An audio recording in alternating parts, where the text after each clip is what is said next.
من از هوش مصنوعی برای شارژ کردن موتور بهره‌وریم استفاده میکنم و باعث میشه که حداقل 10 برابر عملگراتر بشم.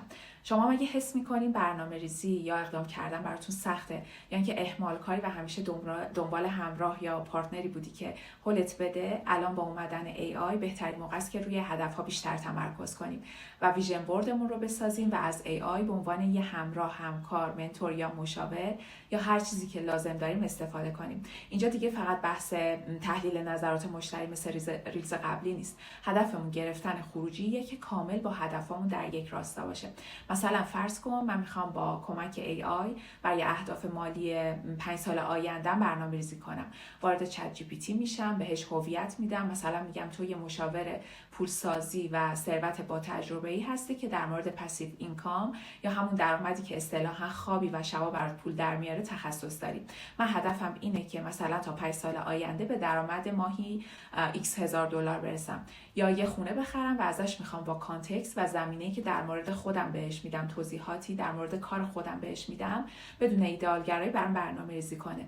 بهش میگم یه استراتژی ثروت بلند مدت بهم بده و اون رو به روزها و ماه‌ها تقسیم کنه و ازش میخوام که منطق پشت برنامه‌ریزیشو برام توضیح بده و همینطور یه تودو لیست برای پاسخگویی 5 ساله برام طراحی کنه و پیش بینی کنه که چه عوامل بیرونی میتونه به هدفم آسیب بزنه، مثل تغییرات زیاد هوش مصنوعی یا رقابت مارکتینگ یا در واقع مارکتینگ اشتباهی که خودم میتونم انجام بدم. همونطور که هممون میدونیم انرژی و اراده ما در طول روز خیلی خیلی محدوده و عموما قبل از AI خرج کارهای خسته کننده و تکراری میشد و باعث میشد که فرسایشی بودن روزمرگی، کارهایی که بهش علاقه داریم و واقعا حالمون رو خوب میکنه رو انجام ندیم و توانایی برای تمرکزی برامون نمیمون. ولی استفاده از AI برای اقدام کردن و عملگرایی و برنامه‌ریزی میتونه یک کاتالیزور خیلی پیشرفته برای نگه داشتن و سیو انرژیمون باشه و برای چیزایی که واقعا دوست داریم و میتونیم بهش برسیم بتونیم وقت بذاریم. این در واقع A از اکشن در چارچوب کرافت بود که توی ریلزهای قبلی در مورد C و R گفتم.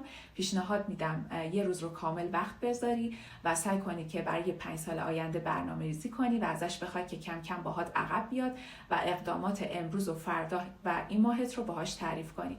بعدش هم میتونی یه ویژن بورد خیلی قشنگ با نانو بنانا یا خود چت جی پی تی درست کنی و چیزایی که دوست داری 5 سال آینده بهش برسی رو توش بگنجونی. من خیزرانم و کمک میکنم به کمک ابزارهای جدید و هوش مصنوعی بتونی رشد مالی داشته باشی. توی ریلزهای بعدی ادامه چارچوب کرافت رو بهتون میگم.